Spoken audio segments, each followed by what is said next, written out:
vários motivos acabaram acontecendo para essa decisão ser só cumprida na manhã seguinte. E, de fato, o Arruda, o general, essa iniciativa de deixar para o dia seguinte. Acabou que o governo ficou, de alguma forma, meio refém dessas colocações apresentadas pelo então Comando do Exército. Outra coisa que ele não respondeu foi porque, e estou concluindo aqui, porque ele não foi, porque ele caiu, né? Ele disse que me perguntava para o governo o motivo da queda dele. Ele foi rapidamente tirado do posto, ainda no mês de janeiro de 2023. E na prática é porque ele estava nomeando o CID para uma promoção, para ele comandar um grupamento em Goiânia. E ali isso chegou aos ouvidos do presidente Lula e falou assim, dessa forma não dá. E aí o ministro Zé Múcio comunicou a saída dele do cargo de comandante do Exército. Feito, Camarote. Nós noticiamos tudo que ele tentava fazer antes dessa troca acontecer, né? Gabeira, quero te ouvir também, porque esse núcleo crucial, esse julgamento, é o mais aguardado, né? Todo mundo quer entender o quanto que essas pessoas estavam imbuídas e determinadas, de fato, a um golpe. Sem dúvida. Boa noite para você, boa noite, Camarote, boa noite a todos. É um aspecto mais importante do julgamento, né? E se você examinar historicamente o julgamento, o depoimento de ontem do ex-ministro da Aeronáutica, é um dos fatores mais dele.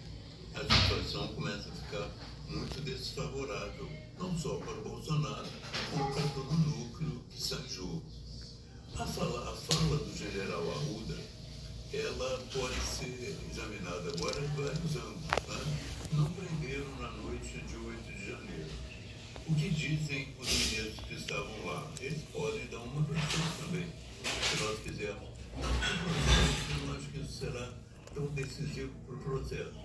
Mas para a história, tanto o ministro Flávio Dino, como o ministro Zé Múcio, como o ministro Rui Costa, devem ter uma versão bastante clara do que se passou, e a versão deles é importante também que seja incorporada à história, não necessariamente ao processo. Eu fico pensando, e hoje de manhã, como eu já trabalhei com o tema, eu fico pensando quais são as consequências práticas, quais são as consequências processuais também, da passagem da decisão de adiar para manhã seguinte, se não me engano, amanhã de segunda-feira, a prisão seria efetuada na noite de domingo. Né? Eu fico pensando o que pode ter acontecido a ponto de, digamos assim, embaralhar um pouco as cartas do processo. O primeiro aspecto que eu acho é que pode ser que muita gente que estivesse no acampamento e estivesse participando do movimento tenha percebido a situação perigosa e tenha aproveitado a madrugada para fugir. É possível que isso tenha acontecido. Não existe um controle absolutamente rígido disso. Essa é uma questão. A outra questão também, a favor agora dos réus, é de que pode ser que havia muita gente no acampamento que não participou da invasão dos 3 prédios públicos e que estava lá e dormiu de domingo para segunda. Essas pessoas, então, não poderiam ser enquadradas naqueles 2 crimes, naqueles 2 dos 5 crimes apontados normalmente, que é a destruição do patrimônio público e a destruição do patrimônio público tombado. Né? Então, isso seria uma consequência. Mas, na verdade, pelo que eu observei, não teve uma repercussão especial essa fala do general Arruda.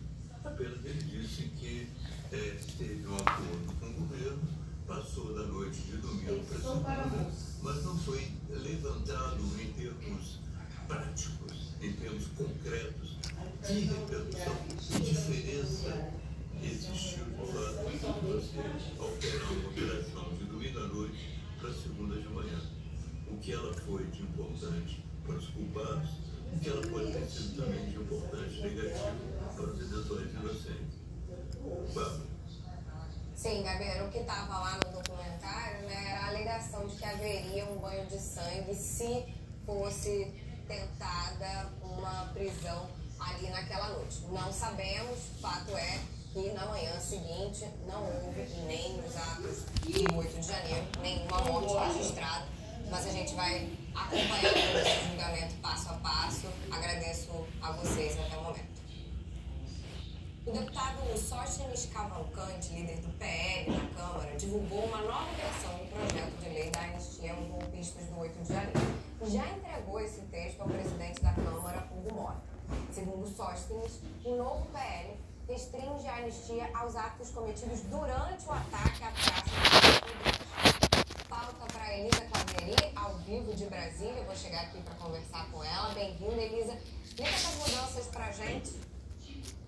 Oi, Bárbara, boa noite para você, boa noite também a todos que nos assistem. É isso, o líder do PL apresentou esse texto ontem para o presidente da Câmara, Hugo Mota, e basicamente é um texto muito parecido no conteúdo com o esboço que Sóstenes Cavalcante já estava fazendo desde abril, que já tinha apresentado ao Hugo Mota e que o Hugo Mota de pronto tinha rejeitado. A gente contou aqui também na Globo News que na terça-feira o Hugo Mota falou na reunião de líderes que não adianta a Câmara dos Deputados aprovar o texto que vai ser considerado inconstitucional pelo Supremo Tribunal Federal. Então essa primeira versão, muito semelhante com a que é apresentada hoje, já tinha ali sido de certa forma rejeitada também por Hugo Mota, e agora Sóstenes Cavalcante, segundo ele, está apresentando alguns ajustes de redação. O conteúdo é bastante parecido, ele perdoa todos os crimes contra a democracia e ele mantém as punições, as penalidades para depredação, para as depredações que aconteceram no dia 8 de janeiro. Inclusive, as pessoas têm que pagar pelo prejuízo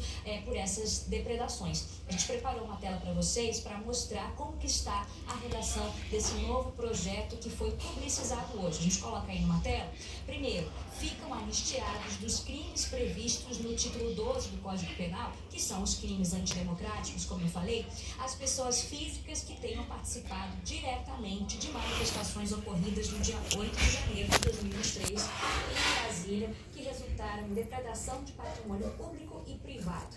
E aí o parágrafo 1 diz o seguinte: a anistia não exclui a apuração e responsabilização civil pelos danos efetivos causados ao patrimônio público, nem afasta os efeitos previstos nas condenações com fundamento no artigo 387 do Código de Processo Penal, que é o que fala justamente da reparação de valores de algum prejuízo. Como eu falei, a pessoa teria que pagar todos os danos causados por essa depredação.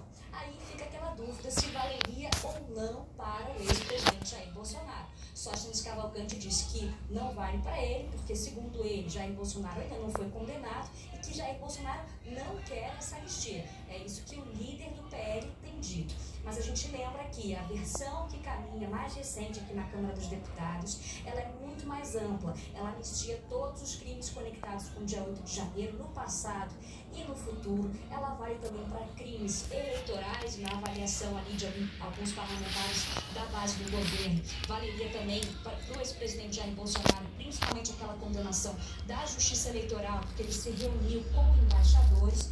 E também é um projeto que garante os direitos políticos dos condenados, ou seja, eles poderiam também concorrer às eleições. E aí, por isso que muita gente diz que o projeto que já tramita aqui, a última versão protocolada, sem ser essa de Sóstenes Cavalcante, valeria também para Jair Bolsonaro. Mas, claro, tem uma leitura que esse projeto de Sóstenes Cavalcante, embora ele fale especificamente do dia 8 de janeiro, ele poderia ser levado pela defesa de Jair Bolsonaro. E para finalizar e te devolver, Bárbara, uma apuração minha com a Carla Lucena é a seguinte: na última terça-feira, o ministro Gilmar Mendes se reuniu com líderes partidários num gesto de aproximação também entre a Câmara dos Deputados e o Supremo Tribunal Federal, e o que o ministro disse aos líderes é que a Câmara precisa de uma agenda.